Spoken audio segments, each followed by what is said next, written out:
I grew up in a Scottish island, always surrounded by a big family. I've got over 70 cousins, so it's a huge family, it's really traditional. I got married when I was 24, which was very young compared to my friends. We decided to leave Scotland and to move down to London, and I remember sitting in Tesco car park and making that decision as we were putting the shopping away. That's probably the moment when I realised that, you know what, you can make big decisions and, you know, it can be really exciting as it can be daunting.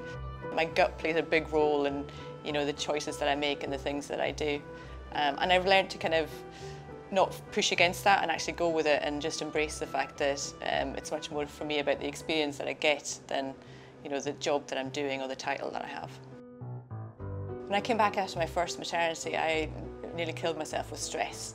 So I had this burden on my shoulders that everything I did wasn't good enough. I think we are too self-critical, and like the self-talk that was going on in my head when I was 16 was unbelievable. Stop comparing yourself to everybody else. Stop putting so much pressure on yourself and give yourself a break. Stop listening to Zombie by the Cranberries, for one. But becoming a mum actually is probably, it felt like the biggest achievement because I assumed I could do it.